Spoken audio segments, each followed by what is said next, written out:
প্রথমে আমরা দেব, এটা হলো ক্লাস, এটা হলো অ্যাক্সেলারেটর, ব্রেক, এই বাম্পার হলো ক্লাস।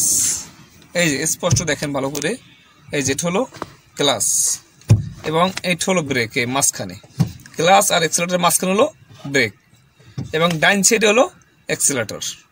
আমরা যার মাধ্যমে গাড়ি চালাবো, যে অ্যাক্সেলারেটর। আমরা পরিচয় দিলাম গাড়ির কন্ট্রোলিং পয়েন্টগুলো এবং কোনখানে কি, তো আমরা সবাই দেখে নিলাম। তবে আসেন আমরা এবার দেখব আমরা কিভাবে গাড়ি চালাবো। খুব সহজেই আমরা দেখে নেব আমরা কিভাবে গাড়ি চালাতে পারি। চলুন দেখা যাক। এই যে আমার চাবির সুইচ, এখানে আমি প্রথমে একটা সুইচ দিলে আমার গাড়ির প্রথম সুইচ আসবে, যেটা হলো গাড়ির পার্কিং সুইচ বলে। তারপরে আমি গাড়ি এভাবে ধরবো, এভাবে ধরে সাইডে গাড়ি স্টার্ট হয়ে যাবে। অবশ্যই মনে রাখতে হবে নতুন মডেল গাড়ি, এই যে ক্লাস ফুল করে গাড়ি স্টার্ট দিতে হবে। আমি আপনাদের একটু ক্লিয়ার করি। এই যে আমি গাড়ি স্টার্ট অফ করলাম, কিন্তু এখন গাড়ি স্টার্ট হবে না। আমার এই ক্লাস পায়ে ফুল করে, এই যে ক্লাস পায়ে ফুল করে, দেখা যাক আমরা গাড়িটা কিভাবে চালাবো। আমরা ফার্স্ট গিয়ার দিয়ে গাড়ি চালাতে হবে। দেখেন আমরা ফার্স্ট গিয়ার কীভাবে লাগাবো।